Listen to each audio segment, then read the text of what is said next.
ఇంకా దేవుడు ఎక్కడెక్కడ రాపించాడో 1, 2 చూద్దాం మనం. ఇంకా మనం చూస్తే 1 కొరింథీ 10వ అధ్యాయంలోకి వచ్చేద్దాం. ఆ 10వ అధ్యాయంలో కొన్ని విషయాలు మనం ఇప్పుడు ధ్యానిద్దాం. ఖచ్చితంగా మనకు అవసరమై 10వ అధ్యాయం ధ్యానించేటప్పుడు 4 నుంచి కొన్ని విషయాలు చూద్దాం. 4 నుంచి ఎందుకు పాత నిబంధనని మనం చదవాలనేది ముందు చూద్దాం. 4 అందరూ ఆత్మ సంబంధమైన ఒకే పానీయము చేసిరి. ఎలా అనగా తమ్ము వెంబడించిన ఆత్మ సంబంధమైన బండలోనిది త్రాగిరి. ఆ బండ క్రీస్తే. అయితే వారు ఎక్కువ మంది దేవునికి ఇష్టలుగా ఉండకపోయారు కనుక అరణ్యములో అది పాత నిబంధన ఎందుకురా ఇప్పుడు అంటున్నారు చాలామంది. పాత నిబంధన ఇప్పుడు అవసరం. వారు దేవునికి ఇష్టలుగా కాకుండా, దేవుని గుళ్ళో కూర్చుంటే కూడా ఇష్టలు కాకుండా ఉంటేట, దేవునికి ఇష్టలుగా కాకుండా వాళ్ళు ఏం చేశారు అంటే రాలిపోయారు. కాబట్టి ఇంకా రాస్తాడు చూడండి, వారు ఆశించిన ప్రకారం మనము చెడ్డవాటి ఆశించకుండానట్లు ఈ సంగతులు మనకు దృష్టాంతముగా ఉన్నవి. అవి జరగతాయిరా, మర్చిపోగాకు. వాళ్ళకే జరగల, నీకు కూడా జరుగుద్ది, నాకు కూడా జరుగుద్ది అని హెచ్చరిక. ఇక్కడ మళ్ళా మనం ఏం చేద్దామంటే ప్రభు బలను గురించి చూద్దాం. ఇక్కడ ఏం రాయబడిందో ప్రభు బలను ఒకసారి మనం చూద్దాం. 14వ వచనం నుంచి చూద్దాం.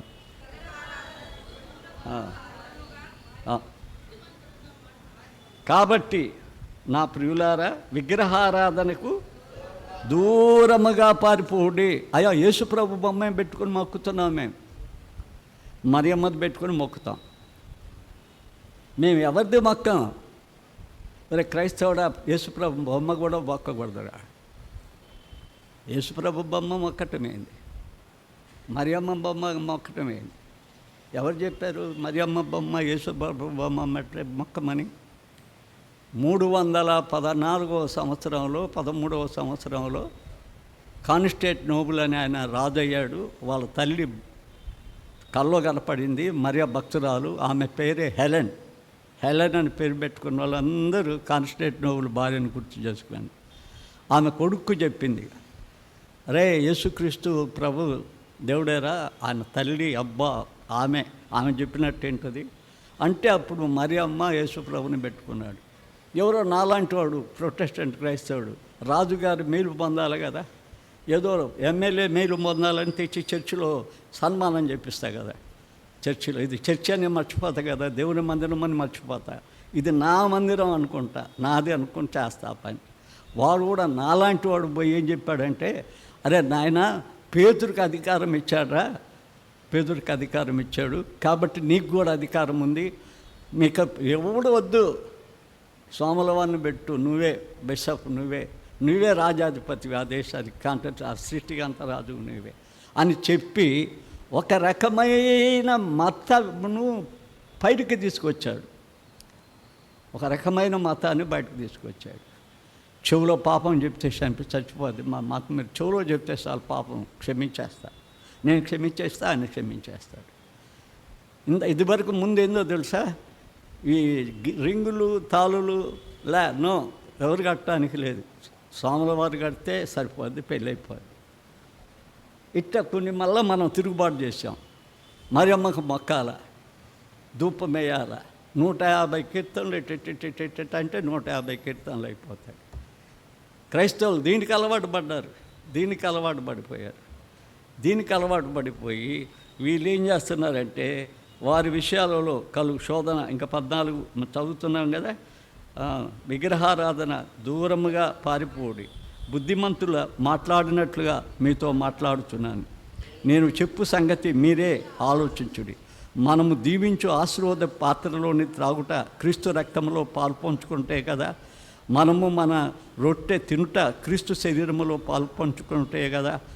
మనమందరము ఆ ఒక్క రొట్టెలో పాల్పంచుకొచ్చున్నాం. రొట్టె ఒక్కటే కనుక అనేకులమైన మనము, అరే నువ్వు శరీరంలో భాగం కాదని కొంతమందిని తరిమేస్తున్నారే, శరీరంలో భాగం కాదని కొంతమందిని పనిచేయటం లేదే.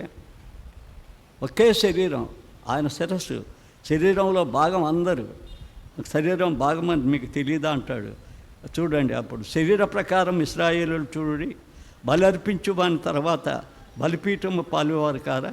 ఇక నేను చెప్పున్నదేమనగా, విగ్రహ అర్పితమైన ఏమైనా ఉన్నదైనను, విగ్రహములో ఏమైనా ఉన్నదైనను చెప్పుదునా లేదు, కానీ అన్నిళ్ళు అర్పించు బలులు దేవునికి కాదు దెయ్యములకు అర్పించుచున్నారని చెప్పుచున్నారు. మీరు దెయ్యపు పాత్రలోనిది, మీరు దెయ్యముతో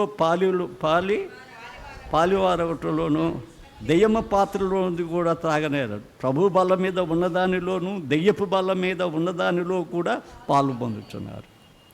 రెండు చేస్తున్నారు. అక్కడ విగ్రహారాధన బింగొస్తున్నారు, ఇక్కడికి వచ్చి దేవుడి దగ్గర బింగిస్తున్నారు. ఏడుకొచ్చి కొంతమంది ప్రతి వారం మా గుళ్ళో ఉంటుందండి ప్రభు రొట్టె. ఎందుకు ప్రతి వారం ఎందుకు ఉండాలి? ప్రతి వారం ఎందుకు తీసుకోవాలి? నువ్వు మారు మనసు పొందాలిగా. బల తీసుకోవాలంటే నువ్వు చెప్పాలి కదా, దేవుని దగ్గర జ్ఞాపకం చేసుకోవాలి కదా. బల తీసుకోవాలనుకుంటే నువ్వు పరీక్షించుకోవాలి కదా. బల తీసాలనుకుంటే, బల తీసుకోవాలంటే ఆయన కృతజ్ఞత చెల్లించాలి కదా.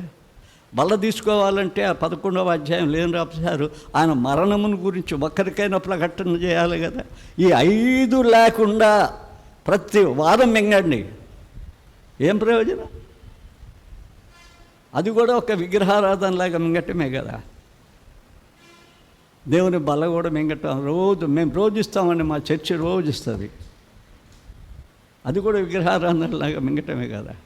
జ్ఞాపకం చేసుకోమంటే అది లేకపోయా, జ్ఞాపకం చేసుకోమంటే, పశ్చాత్తాపడమంటే పరీక్షించుకోమంటే, కృతజ్ఞత చెల్లించమంటే కృతజ్ఞత లేదు. ఎవరికైనా ఒక్కరికైనా ఆయన మరణం నీ కోసం చచ్చిపోయాడని మీ ఫ్రెండ్స్కో, మీ స్నేహితులకో, మీ ఇంటి వారికో, మీ కొడుకో కూతురుకో చెప్పమంటే అది కూడా చెప్పాం. ఇస్తే తినేస్తాం అంతే. నాకేం తెలుసు దేవుని బలి అమ్మ, ఇది తింటే పరలోకమే, ఇది తాగితే పరలోకమే. ఎట్ట తాగితే పరలోకం, ఎట్ట తింటే పరలోకం. ఈ బలను కూడా అవమానపరుచుచున్నాము.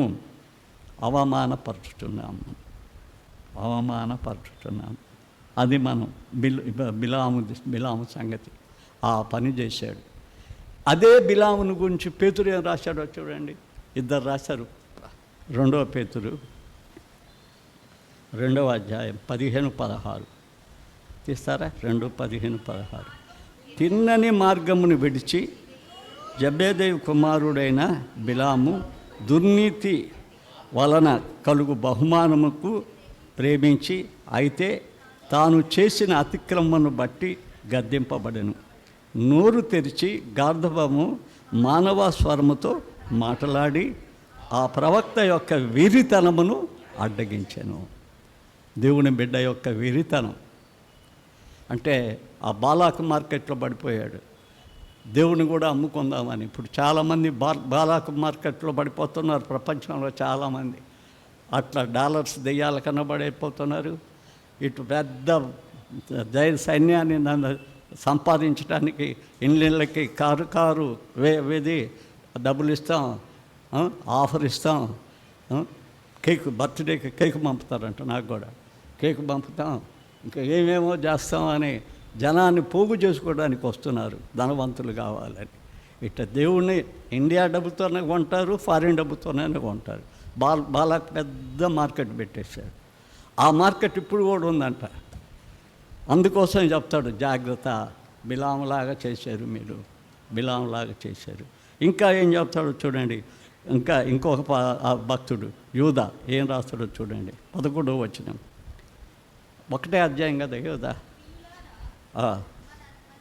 అయ్యో వారికి శ్రమ. 11వ వచనం, కయ్యూను నడిచిన మార్గమున నడిచిరి, బహుమానము పొందవలనని బిలాము నడిచిన తప్పు త్రోవలు ఆతృతతో పరిగెత్తాడంట. కొంతమంది పరిగెత్తుతా ఉంటారు, ఆతృత, డబ్బులు అంటే ఆతృతతో పరిగెత్తాడంట, బహుమానం కోసం, డబ్బు కోసం. బిలాము మార్గం ఇప్పటికే అనుసరిస్తున్నారు. పేతురు చెప్పాడు, ఏం చెప్పరు మనకు, యూదా కూడా చెప్పాడు. బహుమతి పొందవలనని నడవగా ఆతృతతో పరిగెత్తినాడు అనే మాట రాశాడు. అది తప్పుడు మాట. తర్వాత బిలాం చాలా చెడిపోయిన వ్యక్తి. తాను దేవుడు పిలిచిన పిలుపునే కించపరిచి డబ్బు సంపాదించుకున్నాడు. దేవుని కోసం శ్రమ పొందవలసిన వాడు దేవుని కోసం సంఘాలైనా గెలుస్తాడు, దేవుని కోసం ఈ దేశాలన్నా గెలుస్తాడు, దేవుని కోసం పెద్ద పెద్ద ఆస్తులు సంపాదించుకోవడానికి ఏ వేషమన్నా వేస్తాడు. బిలాం మార్గం అదే. బిలాం అంటే ఒక ప్రవక్తే కాదు, ఈనాడు సంఘములో ఉండే ప్రతి వ్యక్తి కూడా దేవుని బిడ్డ. ఆ దేవుని బిడ్డ బిలాం మార్గంలో పరిగెత్తకూడదు. అది ప్రమాదకరమైన మార్గం. నీ ఇంటికి నీకు ప్రమాదకరమైన మార్గం అది. ఆ మార్గం మంచిది కాదు బిడ్డ. దానిలో ఒకవేళ ఉంటే వదిలే. నేను వదిలేసా చాలా. ఎందుకంటే అటాటి మార్గంలో మనం పరిగెత్తకూడదు. అటాటి మార్గంలో చాలామంది పరిగెత్తకూడదు. ఎంతమంది ఇప్పుడు నా పుస్తకాలకు డాక్టరేట్ ఇస్తానమన్నా వెంటబడ్డారు. నాకు ఇష్టం లేదు, నేను తీసుకోవాలా. యూనివర్సిటీ వాళ్ళు కూడా ఇష్టం లేదు. ఇంగ్లీష్లో కూడా అయింది కదా ఇస్తామని. ఎంతోమంది హాస్టల్ ఇస్తామన్నారు, తీసుకోలేదు. హాస్టల్ ఇస్తామన్నా వాళ్ళు కొని చెప్తున్నా. ఎందుకంటే నేను గోంగూర తింటా, బియ్యం తింటా, వాళ్ళని తింటా. మనుషుల మేము తక్కువ వాళ్ళం కాదు. అది దగ్గరికి రాకపోతే బాగుంటాం, కానీ దగ్గరకు వస్తే 100 చేస్తాం. మొత్తం తినేయాలనుకుంటాం మనం. అసలు ఇంకెవడికి ఎందుకు పెట్టాలా? పిల్లలకి ఎందుకు పెట్టాలా? వాడికి చిరిగిపోయిన బట్టలు వేస్తే, రేషన్ బియ్యం పెడితే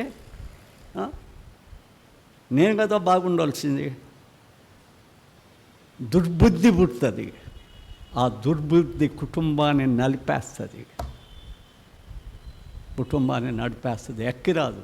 ఎప్పుడన్నా చూడండి, ఒక 40 yearsని వెనక్కి పోయి ఆలోచించండి, ఏమన్నా కుటుంబాలు బలిదిలేయా?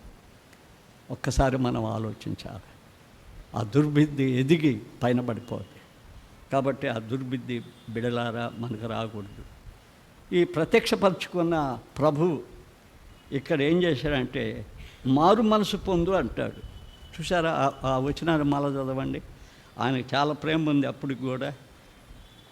అలాగనే మీది మీద తప్పు ఒకటే మోపాల్సి ఉన్నది. ఉరివడ్డిన బాలాకు బిలాం బోధని చదివేశారు. అటు 16వ వచనం. కావున మారు మనసు పొందుము, లేని ఎడల నీ యొద్దకు త్వరగా వచ్చి నా నోటిన వచ్చు ఖడ్గము చేత నేను యుద్ధం చేస్తా. దేవుడు చెప్పింది ఏందో తెలుసా? ఎవరో రౌడీలు కాదు కదా, వాళ్ళు 100 మంది రౌడీలు పెట్టుకుని ఈయన పంపించే రౌడీ అక్కడ ఆగడు. ఈయన పంపించే దేవదూత. నేను యుద్ధం చేస్తా, నా కత్తితో నేను యుద్ధం చేస్తా. నీకే నా కత్తితో యుద్ధం చేస్తా. నువ్వు న్యాయం చెప్పు. రేపు మంగళవారం నుంచి మేము నంద్యాలలో చేసే పనుల దగ్గరికి అన్నిటికి వెళ్ళి కొండలు, కోనలు, పెద్ద బడి పెట్టడం, తర్వాత ఆ దొంగల ముఠాకి గుడి కట్టించడం, ఇవన్నీ తీసుకుని వచ్చేస్తాం. మొత్తం ఒక రికార్డుగా పెట్టాలని బిడ్డలు ఆశపడ్డారు. వాళ్ళకి వందనాలు. దానికి తగిన సహాయం దేవుడు చేస్తాడు. అన్నీ తీసుకొస్తాం. అక్కడ ఒకరు బాణాలతో కొట్టి చంపాలనుకున్నారు. వాక్యం చెప్తే గుడి దొంగల గుడి చేయొద్దు అన్నట్టు హతమయ్యారు. అవన్నీ సాక్ష్యాలు రేపు తీసుకొస్తాం, సాక్ష్యాలతో సహా. కాబట్టి దేవుడు వాక్యంలో మనకి తెలిసిన పని ఏంటంటే ఆయన యుద్ధం ఆడతాడు మన పక్షం. నేను నీ పక్షంలో ఉంటానన్నాడు కదా. జడేకు, భయపడకు, నేనున్నా, నీకు తోడై ఉంటాను అన్నాడు. ఆయన ఒక కెరూబులకి చెప్తే చాలు. కాబట్టి నువ్వు మారు మర్చిపోండి, నువ్వు మారు. అది దేవుడికి ఇష్టం. నేను పోగొట్టుకో, ఏ మనిషిని మనలో ఒకరిని పోగొట్టుకోవాలని ఆయనకి ఇష్టమే లేదు. కానీ మన మనసు మార్చుకోమంటాడు. మారు మనసు అంటే మనసు మార్చుకోమంటాడు. చూద్దామా మారు మనసు అనే దాన్ని ఒక వచనం చూద్దాం మనం. మనసు మార్చుకోవటం అనేది ఈ పత్రికలోకి వద్దాం. రోమా 12:2 చూడండి ఏమంటారు. రోమా 12:2. మీరు ఈ లోక మర్యాదను అనుసరింపక, దొరికిందా? రైట్. బిడ్డలారా, ఉత్తమమును అనుకూలమును సంపూర్ణమునై ఉన్న దేవుని చిత్తమేదో పరీక్షించి తెలుసుకున్నట్లు మీ మనసు మారి, ఇది మారనరా, ఇది మారకపోతే అట్ట ఎన్ని దెబ్బలు తగిలినా ఇది మారకపోయా. ఇది మారకపోతే చాలా కష్టం కదా, మొత్తం పోద్ది. దేవునితో విరోధం అనేది చాలా తంట. ఆయన విరోధం చాలా మారు మనసు పొందండి. పేతురు వాక్యం చెప్పాడు. పేతురు వాక్యం ఎట్టుంటుంది? అరికథ బుర్రకథ ఇవ్వడు, దేవుని వాక్యమే చెబుతాడు ఆయన. దేవుడు పిలిచిన వాళ్ళందరూ దేవుడి వాక్యం చెప్తారు ఎవరైనా కానీ. వాళ్ళకు హృదయంలో నొచ్చుకున్నది, మంట పుట్టింది. వాళ్ళకు హృదయంలో నొచ్చుకుంటే ఈ కాలం ఏం చేస్తారంటే మా కడుపులు కొట్టేస్తారు. వాళ్ళు ఏం చేశారంటే హృదయం తెచ్చుకొని పేతురు యోహాను దగ్గరికి వచ్చారు. అయ్యా మేమేం చేయాలా అన్నారు. 37 అపోస్తుల కార్యం చెప్తున్నా. ఏం చెప్పారో తెలుసా? కరెక్ట్గా చెప్పను, రెఫరెన్స్ చెప్పను, ఆడ భావం చెప్తా. మీరు మారుమనసు పొంది పాప క్షమాపణ పొంది తర్వాత బాప్తిసం తీసుకోండి, అప్పుడు మీకు పరిశుద్ధాత్మ అనే వరం వస్తుంది. ఒక ఆయనకి ఏమీ లేదు, పరిశుద్ధాత్మ వర్షం వచ్చిందని గెంతులేస్తున్నాడు. మారు మనసు లేకుండా, పాప క్షమాపణ లేకుండా పరిశుద్ధాత్మ ఎందుకు దిగుతుంది? దెయ్యాల ఆత్మ దిగుద్ది. బైబిల్లో దురాత్మలు ఉన్నాయి, అపవిత్రాత్మలు ఉన్నాయి, మోసపుచ్చే ఆత్మలు ఉన్నాయి. అవి దిగి ఎగిరిస్తాయి. ఎగరదు ఆత్మ ఏంది? ఆత్మ దేవుడైతే, ఆదరణకర్త అయితే, ఆయన రక్తమాంసంలో పాలివాడు కాబట్టి కుమారుడయ్యాం. ఈయన ఆదృశ్యంగా మనతో ఉన్నాడు కాబట్టి ఆదరణకర్త అయిన పరిశుద్ధాత్మ అన్నాం. తన పనిని పోగొట్టి ఏరే పనికి వచ్చి చిందులేస్తాడు ఆయన. తన పని ఏంది? పాపాన్ని ప్రభుదాస్తో ఒప్పియాలా. చాలా రోజుల నుంచి చేస్తున్నాడు, తప్పుడోడు. ఇది ఒప్పించాలా నేను. ఇది ఒప్పించిన తర్వాత ఏం చేయాలా? సర్వసత్యంలోనికి నడిపించాలి. ఆ 2 పోగొట్టి చిందులేయటమైంది. ఆ 2 లేకుండా చిందులేయటమైంది. చేతులెత్తి ఊపుకోవటమైంది. ఆయన దేవుడు కదా. నేను మా నాయన దగ్గరికి పోయి, ఆయన మా నాయన మిలిటరీ ఆయన, నాన్న అని డ్యాన్స్ చేశానుకో చంపలు వాంచుతాడు. ఏంద్రా నీకు అంత గర్వమా, అంత భయమా, ఏంది నా దగ్గరకు వచ్చే గుర్తున్నావు, బుద్ధి ఉందా నీకు అని చెప్పి నా చెంపలు వాయి కొడతాడు మా నాయన. ఆయన మన నాయన, మన తండ్రి, మన నాయన. మనం ప్రార్థన చేసేటప్పుడు మీరు చేస్తారో లేదో నేను చేస్తా. నాయన, తండ్రి. మేము అనాథలం కాదు, గొప్ప దేవ మాకు తండ్రివి, మేము అనాథలం కావని చేస్తా. మేము అనాథలం కావు, మా పక్షంలో ఉన్నాను. మా పక్షంలో ఉండబట్టే 56 సంవత్సరాలు అడవుల్లో చేసిన ఆనందమయంగా ఉంది అది. ఇప్పుడు వాళ్ళు ఒక్కొక్క గుడి 2 కోట్లు అడ్డబెట్టి కట్టించేశారు. అప్పుడు పూరీలు పెట్టి సంఘాలను స్థాపిస్తే ఇప్పుడు పెద్ద గుళ్ళు అయిపోయినాయి. ఇప్పుడు 5 ఏమని చెప్తున్నా, పెద్ద గుళ్ళు తీయాలి అంతే. ఎంతగా పెరిగిపోయారో, ఎంత కలెక్టర్ అయ్యారో, ఎంతమంది ఆఫీసర్స్ అయిపోయారో, ఎంతమంది మనకు వచ్చి ఇక్కడ కూడా ఆయన తెలుగు గంగ కలెక్టర్గా పనిచేశాడు ఆ పల్లెలో ఆయన వచ్చి. కాబట్టి దేవుడు ఆశీర్వాదాలు అలా ఉంటాయి. మనం జాగ్రత్తగా ఉంటే దేవుడు మారు మనసు పొందితే ఆశీర్వాదాలు ఇస్తాడు. తర్వాత దేవుడి వద్దకు వచ్చిన తర్వాత ఆయన ఏం చేస్తాడు మనకంటే, ఖడ్గంతో యుద్ధం చేస్తున్నాను తెలుసుకున్నాం, 2 అంచెల ఖడ్గం అని తెలుసుకున్నాం. అక్కడ మనకిచ్చేది ఏంటంటే జయించువానికి 17వ వచనంలో జయించువానికి ఏమిస్తానన్నాడు? మన్నాని ఇస్తానన్నాడు. మన్నా, దేవుడు ఆకాశంలో నుంచి మన్నాను కురిపించాడు. వారు ఆశ్చర్యముతో దాన్ని చూసి ఇదేమి అన్నారు. అందుకే నిర్గమాకాండం 16-15 తీగాక టైం లేదు. నిర్గమాకాండం 16-15లో ఇది ఏమి అంటే మన్నా. చూసారా? 78వ కీర్తన తీయండి, 24వ వచనం. మన్నాను గురించి అక్కడ ఏం రాయబడిందో చూడండి. 78వ కీర్తన 24వ వచనం చూడండి. ఆహారమునకై మన్నాను కురిపించెను, ఆకాశ ధాన్యము వారికి అనుగ్రహించెను, దేవదూతల యొక్క ఆహారము. అబ్బా, మన్నా అంటే ఏంది? చిన్నగా మన్నా అనుకుంటేంది? దేవదూతల ఆహారం, ఆకాశ ధాన్యం. అది చాలా చిన్నగా ఉంటుందంట. ఎవరన్నా దాన్ని చూసి ఇంత దాచిపెట్టుకుందాం, ఇంత ఒక కుండ, లేకపోతే కుండ ఎందుకు, మా ఇంట్లో బాణ ఉంది, బాణ నిండా దాచిపెట్టుకుందామంటే తెల్లారికి అదేమైపోద్ది, అట్టనే అయిపోతున్నాయి కొంతమంది. కొంతమంది దాచిపెట్టుకొని వెదజల్లి అభివృద్ధి చెందరా అంటే ఇతరులు కూడా తినకుండా అవి కూడా దాక్కుని అన్నీ దాచిపెట్టుకొని ఏం చేస్తున్నారు? ఆఖరికి దరిద్రులు అవుతున్నారు. ఆధ్యాత్మిక దరిద్రులు అవుతున్నారు, శరీర దరిద్రులు అవుతున్నారు. అది పంచి అందరికి పెట్టుకుని తినేది పాపం, అది లాక్కుని దాచిపెట్టుకుంటే ఏమొస్తుంది? ఏం రాదు. మరి ఆ మరుగైన మన ఎవరో తెలుసా? మన యేసుక్రీస్తు. ఒకసారి యోహాను సువార్తలోకి వద్దాం. యోహాను సువార్తలోకి వద్దాం, 6వ అధ్యాయంలోకి వద్దాం. 31 నుంచి చదువుతాను చూడండి. 31 మీరు కూడా తినండి. భుజించుటకు పరలోకము నుండి ఆయన ఆహారము వారికి అనుగ్రహించను అని రాయబడినట్లు మన పితరుల అరణ్యములో మన్నాను భుజించదని ఆయనతో చెప్పిరి. కాబట్టి యేసు, పరలోకం నుండి వచ్చే ఆహారము నేనే, మోసే మీకు ఇయ్యలేదు, నా తండ్రియే పరలోకం నుండి వచ్చి నిజమైన ఆహారం మీకు అనుగ్రహించుతున్నాడు. పరలోకం నుండి దిగి వచ్చి లోకమునకు జీవమునిచ్చున్నది దేవుడు అనుగ్రహించు ఆహారమై ఉన్నదని మీతో నిశ్చయముగా చెప్పుచున్నానని వారితో చెప్పాను. కావున వారు, ప్రభువా, ఈ ఆహారం ఎల్లప్పుడూ మాకు అనుగ్రహించుమనిరి.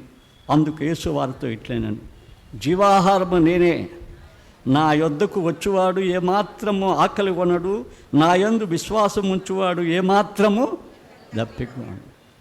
ఆయనే ఆహారం మనకు. ఈ ఆహారం ఏందో తెలుసా? బనాలు కూరలు ఆదివారం చేసుకుని తిను తాగు సుఖించి అని లోకంలో ఉన్న ఎన్ని తెచ్చుకుని తిని తాగినా ఈ గుడారం శిథిలమైపోయి ఆ సమాధిలో పడిపోద్ది అంతే. ఇక డైరెక్ట్ కనెక్షన్ నరకానికి. ఎందుకంటే నా బుద్ధి అదే కదా, దీన్ని పెంచాలనే కదా బుద్ధి. ఆ బుద్ధి దాచుకోవాలని బుద్ధే కదా నాకు. కాబట్టి నా టిక్కెట్ అక్కడే బుక్ అయి ఉంటుంది ఎప్పుడు. ఇంకా దేవుడి దగ్గరికి జారరు. జీవాహారం నేను కావాలా మీకు? నేను వస్తే మీకేమొస్తుందో తెలుసా? నన్ను విశ్వసిస్తే ఎప్పుడు దప్పికొనవు, ఎప్పుడు జీవజలాలు ఉంటాయి. ఆమెతో చెప్పాడు, నేను ఇచ్చి నీళ్లు త్రాగువాడు మరి అన్నాడు దప్పికొన్నాడు. సమరస్త్రీతో చెప్పాడు, అయ్యా ఆ నీళ్ళే నాకు కావాలన్నది. ముందు నువ్వు పో, నీ భార్య భర్తలను పిలుచుకరా. అవునా, భర్తలు లేరయ్యా, ఆ ఉన్నోడు నీ భర్తగాడు, పో ఇట్లా రా. మారు మనసు పొందేటప్పుడు ఆ పాపాన్ని తీసేయాలి, చెక్కేయాలి. ఆ పాపాన్ని చెక్కకుండా తీసేయలేడు ఆయన. దాని మీదే కట్టించుకోవాలనుకుంటాం మనం దేవుని మందిరాన్ని, దేవుణ్ణి కట్టడు. అది ముందు శుద్ధి చేసుకోవడానికి ట్రై చేయాలి. శుద్ధి చేయి దేవంటే ఆయనే చేస్తాడు కదా. భక్తుడు దావీదేవన్నాడు, దేవా శుద్ధి చేయి అన్నాడు, ఆయనే శుద్ధి చేస్తాడు. అది మన్నా. తర్వాత ఇంకా మనకు టైం అయిపోతుంది. తెల్లని రాయి, దాని మీద చెక్కబడ్డ పేరు. తెల్లని రాయి, చెక్కబడిన పేరు. ఈ తెల్లని రాయి ఏందో తెలుసా? మన గుండె. రాతి గుండె అంటాడు యేసుకేలు. నేను మాంసపు గుండె చేస్తాను, రాతి గుండెని అంటాడు. ఈ రాతి గుండె ఇది చాలా నల్లనైపోయింది. చిన్నప్పుడు హృదయ దర్పణం అనేది ఒక పుస్తకం వచ్చేది, సువార్త ప్రకటించేది మా సండే స్కూల్లో. ఒక హృదయం ఏమో నల్లగా వేస్తాడు, ఒక హృదయాన్నేమో ఎర్రగా వేస్తాడు, ఇంకొక హృదయాన్నేమో తెల్లగా వేస్తాడు. నల్లదేమో సైతాను మార్చేసింది, యేసుక్రీస్తు ఏమో రక్తంతో గడిగాడు. ఈ హృదయం ఏమైపోయింది? తెల్లగా అయిపోయింది. అందుకే హృదయం సంగతులే ఇక్కడ రాశాడు. ఆ హృదయం కడగబడాలి. ఆ హృదయము దేవుని రక్తంతో కడగబడాలి, దేవుని రక్తంతో కడగబడాలి. మన గుండె చెడిపోయి అది బండలాగా తయారైపోయింది. అలా హృదయం కడగబడాలంటే దావీదు ఏమడుగుతాడో తెలుసా? దేవా, నా యందు శుద్ధ హృదయము కలగచేయి అంటాడు. నా యందు శుద్ధ హృదయం కలగచేయమంటాడు. అపోస్తుల కార్యం 17:9 వారి హృదయములు విశ్వాసం వలన పవిత్రపరిచి, వారి హృదయములు, దయచేసి తీయండి 15:9 వారి హృదయాలు విశ్వాసం వలన ఏమైపోతాయి? పవిత్రమవుతాయి. ఇంకొద్దులే అంతవరకమ్మా, ఇంకా పెద్ద వచ్చినాం. అది వారి హృదయము విశాలమైపోతాయి. చూసావా మన హృదయం ఎంత చెడ్డదో తెలుసా? ఎప్పుడన్నా చూశారు? చాలాసార్లు చూశాను, ఇప్పుడు చెప్పాలి, టైం లేదు. మార్కు 7:21 చదవండి. అబ్బా, అందులో 13 చెడు కార్యాలు ఉన్నాయి. ఇంటికి పోయి అంచండి. జారత్వము, అబద్ధము, పిసినారితనం ఇవన్నీ ఉన్నాయి. 13 అన్నీ చెడిపోయి ఉంటే ఈ చెడిపోయిన రాయిని ఏం చేస్తాడంటే కొత్తది చేస్తాడు, తెల్లగా చేస్తాడు. కొత్త రాయి, తెల్ల రాయి. ఆ హృదయం మీద ఏం చేస్తాడో తెలుసా? నా ఆజ్ఞలు రాస్తానంటాడు. ఆయన తెల్లని బండ మీద మనం తెల్లగా మారితే ఆ బండ మీద ఆయన ఏం చేస్తాడంటే తన ఆజ్ఞలు రాస్తాడు అనేది మనం గుర్తుంచుకోవాలి. తెలుసా, మన మొదటి జీవితాన్ని మనం ఒకసారి చూస్తే కొత్త పేరు అంటాడు. మనకు ఉండే పేరు ఏందో మనకు తెలుసా? ఒక్కసారి చూద్దామా? యెషయా గ్రంథం 65:15 తీయండి, అందరం అందిద్దాం. 65:15 ఆ ఒక్క వచ్చిన చదువుతాం. మీరు తీసినాక చేద్దాం. నేనే వచ్చుకొని వారికి మీ పేరు ఏమని ఉంది? నేను చదవకుండా మీరు చదవాలని. మీ పేరు శాపవచనముగా చేసిపోయేది. మీరేం చేసుకున్నారు? మీ హృదయాన్ని మీ కొత్త పేరు రాసుకోవాలంటే శాపం అనే పేరు రాసుకుంటున్నారు. శపించబడ్డవే చేస్తున్నారు. ఆశీర్వాదకరమనే చేయటంలే, మేలు చేయటంలే. మేలు చేయువాడు జీవ పునరుద్ధానం, కీడు చేసేవాడు తీర్పు మాట్లాడదానం. మేలు చేయటమే మనకు చేతగాడటంలే. ఆ శాపాన్ని దేవుడు ఏం చేస్తాడంటే దాని మీద కొత్త పేరు రాస్తాడు. 62:2 చూడండి ఏమంటాడు? యెషయాలోనే మన కొత్త పేరు రాస్తాడు. చదవండి కొంచెం నాతో కలిసి. జనములలో నీ నీతిని కనుగొంటిని, రాజుల యందు నీ మహిమ యెహోవా నియమించబో కొత్త పేరు పెట్టబడును. కొత్త పేరు పెడతాడు నీకు, కొత్త పేరు. చూసారా, యాకోబు చెడిపోయి మారు మనసు పొంది నన్ను ఆశీర్వదించమంటే ఇశ్రాయేల్ అని పేరు పెట్టాడు. సౌలు మతాన్ని నమ్మి మత పిచ్చి గలవాడై, కుల పిచ్చి గలవాడై క్రీస్తుని హింసిస్తూ ఉంటే దమస్కో మార్గంలో పట్టుకున్న తర్వాత సౌలు అంటే పడగొట్టేవాడు. అతనికి ఏమని పేరు పెట్టాడు? పౌలు, కట్టేవాళ్ళని పేరు పెట్టాడు. నీకు నాకేం పేరు పెడతాడు? నా బిడ్డలు, నా కుమారులు, నా స్వాస్థ్యం, నా సొత్తు, నేను విలువ పెట్టి రక్తాన్ని పెట్టి కొన్న నా సొత్తు. ఈ పేరు పెట్టుకోవడానికి ఇష్టపడతావా? నువ్వు సాతాను శాపవచనానికి ఇష్టపడతావా? ఆయన చాలా కొత్త పేరు నీ జీవితంలో పెట్టాలని అంటున్నాడు. రాతి గుండెను తీసివేసి తెల్లని దిచ్చి ఆ కొత్త పేరు నీకు ఆయన నిర్మించాలని చాలా ఇష్టపడుతున్నాడు యేసుప్రభు కదా. ఈ దినం 2 మనం నేర్చుకోవాలి.